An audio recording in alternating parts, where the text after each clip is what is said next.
Vamos falar sobre morte e renascimento? Quando a gente fala sobre esse tema, é inevitável falar sobre o ego. Mas eu não vou aqui me aprofundar explicando o que é o ego e mostrando como ele nos ajuda. Mas eu vou falar de forma bem resumida e bem superficial que o ego, ele é um mecanismo de sobrevivência do nosso subconsciente. Automaticamente, o ego, para nos proteger, para proteger aquilo que parece ser ameaça para a nossa vida, para a nossa sobrevivência, ele dificulta que a gente acesse algumas dores, alguns traumas, alguns registros que foram colocados, que foram feitos no nosso subconsciente através das nossas experiências e perspectivas. E também através da epigenética. Quando a gente fala sobre morrer, falamos sobre a morte de uma parte do ego, dessa parte que nos propicia ao prazer para tirar o foco da dor.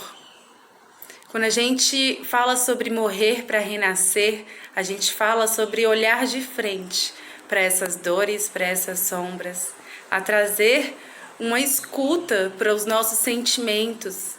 Muitas e muitas vezes a gente coloca nossos sentimentos para debaixo do tapete para não olhar, para não sofrer. Quantas vezes a gente fala, ai, deixa isso para lá.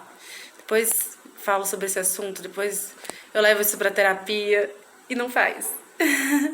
Quantas e quantas vezes a gente deixa de olhar para os nossos erros, olhar para as nossas ações. Quantas e quantas vezes a gente coloca no outro a responsabilidade das nossas frustrações, sem perceber que estamos deixando de olhar a realidade com clareza, sem perceber que a gente está deixando de ouvir as nossas emoções e deixando que o ego, que a parte racional esteja ali determinando o que é verdade e qual é a nossa perspectiva. Quando a gente, de fato, traz essa escuta, parece fácil, né? Vou ouvir as minhas emoções. Mas é extremamente desafiador a gente ouvir com verdade aquilo que está ressoando aqui dentro. A gente olhar para aquilo que dói. A gente olhar para aquilo que nos traz a sensação de enfraquecimento.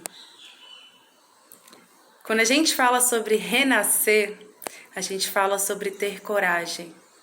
Coragem de olhar para essas dores e perceber tudo aquilo que ela nos traz de positivo, tudo aquilo que a gente aprende e como podemos ser mais fortes através dessa experiência, através dessa dor. Quando a gente fala em renascimento, a gente fala sobre escrever uma nova história. A gente fala sobre dar lugar para o nosso coração e para a nossa verdade. Quando a gente fala sobre renascimento, a gente também está falando sobre olhar o mundo com uma nova perspectiva, olhar com clareza e com verdade. Quem eu sou? Quem o outro é? Qual é o meu limite?